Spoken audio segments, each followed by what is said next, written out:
Assalamualaikum warahmatullahi wabarakatuh. Kita berjumpa kembali di RM Media. Kita lanjutkan pembahasan tentang mandi besar.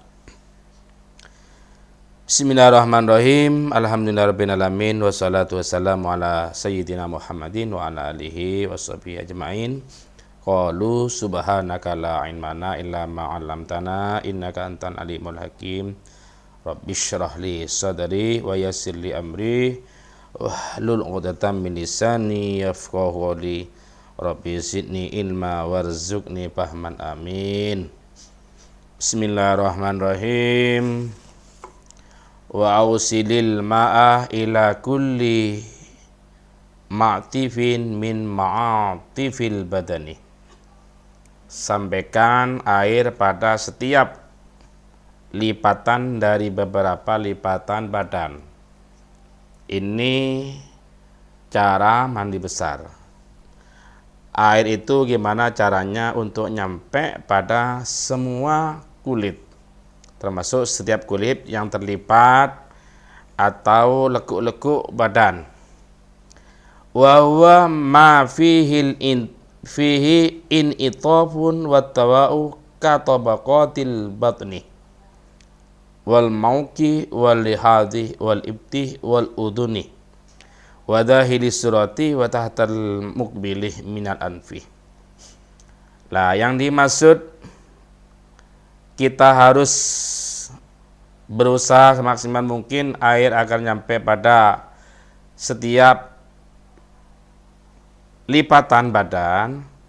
Di dalam lipatan badan itu seperti torsi, lekuk-lekuk badan, gaya badan, seperti lapisan perut atau pinggir mata, ketiak, telinga, di dalam pusar dan di bawahnya ini, misalnya ini. Pokoknya setiap lepitan atau setiap lipatan kulit atau lekuk tubuh, upayakan air itu nyampe padanya. Ini cara mandi besar. Fa inna dzalika mimma yufalu anhu, karena itu semua biasanya dilupakan oleh orang-orang. Mandi besar seenaknya cuman diguyur, disiram tanpa digosok. Bahasa Madurana tanpa yosok geluh secara merata, kurang hati-hati. Ini masalahnya sering dilupakan. Untuk menggosok bagian lekuk-lekuk badan atau ada lipatan kulit itu sering dilupakan. Wa yutakadu tahudu fil uduni khususon fi haqqis shaimi, dan sangat dikuatkan untuk bersungguh-sungguh sekuat tenaga di dalam masa teringat, terutama bagi orang yang berpuasa. Masa teringat ini hati-hati agar air itu tidak sampai masuk ke dalam. Bi ayyahuda kafan min ma'in, dengan cara mengambil air dengan telapak tangan. Wa yadha'ah al-uduna alaihi biribkin mumilan laha liyasila lima'atifiha min ghairi nuzulin li samahiha fayadurru bihi.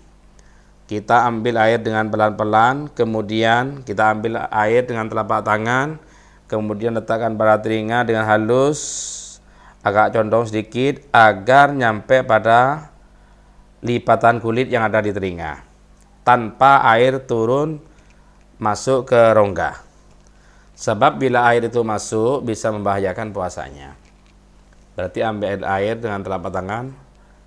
Lah, kita tahu dengan agak cenderung begini biar air tidak masuk, biar air itu nyampe pada lipatan kulit tanpa air masuk pada lubang telinga dan masuk ke hidung.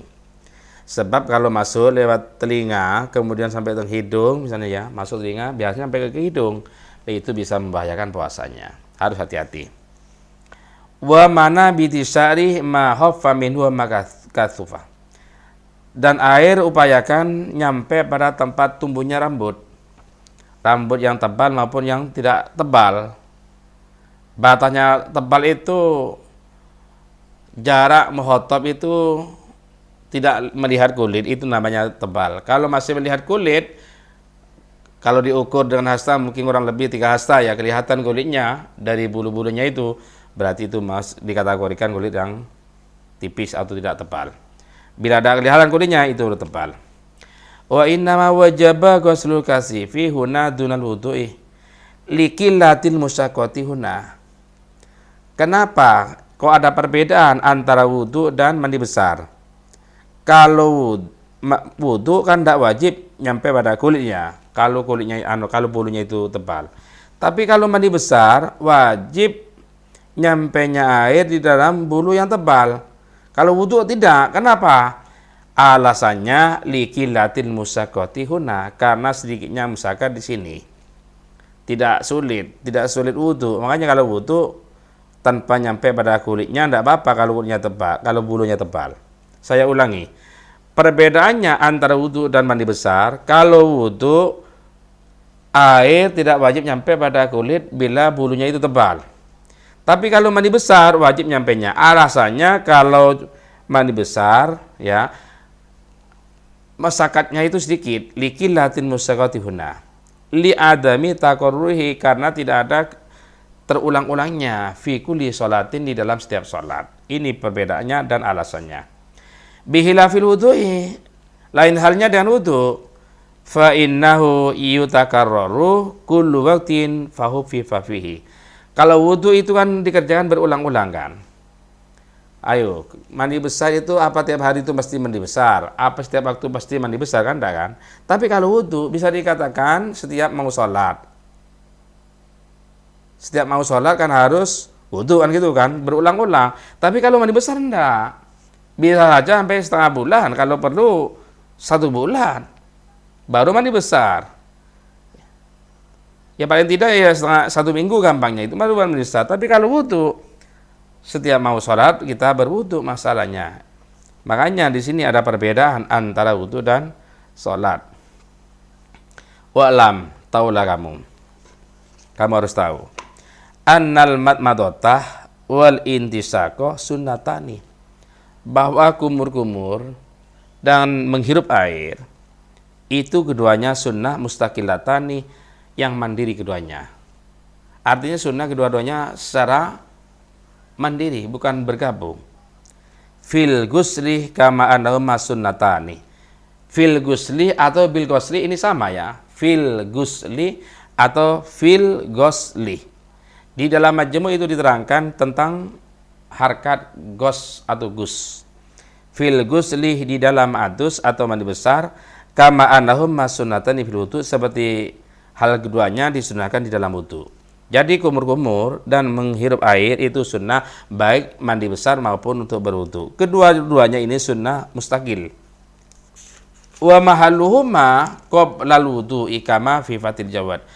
Tempat kesunahnya kumur-kumur dan menghirup air itu sebelumnya wudu. Sebelum wudu kita kumur-kumur terlebih dahulu, atau sebelum mandi besar kita kumur-kumur dahulu atau menghirup air terlebih dahulu. Seperti keterangan di dalam kitab Fathul Jawad juga diterangkan demikian.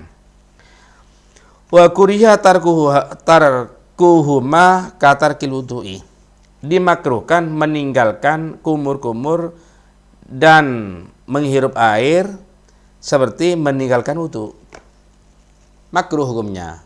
Kita tanpa kumur-kumur langsung berwudu.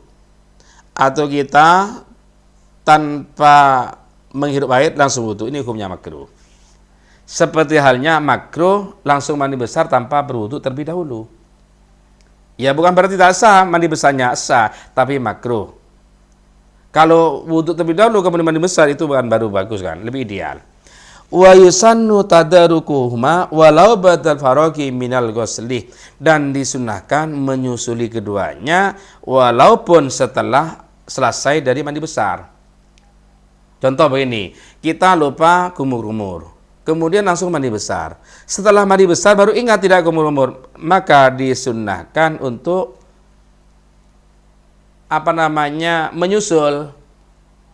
Artinya tidak terlambat, walaupun mandi besarnya selesai ya kita kumur-kumur dan menghirup air. Wa yusannu tadarukuhuma walau ba'dal faraqi minal ghusli. Alasannya li'anna sunanal ghusli la tafutu bil baraqi minhu, karena sunahnya mandi besar tidak tertinggal, tidak fut dengan rampungnya mandi besar. li ada mistirati tartibi fi af'alihi, karena tidak ada syarat harus tertib di dalam perbuatan. Masalah mandi besar ya. Saya ulangi, makanya disunahkan walaupun selesai mandi besar disunahkan kumur atau menghirup air, karena tidak ada keharusan harus tertib. Wallahu alam.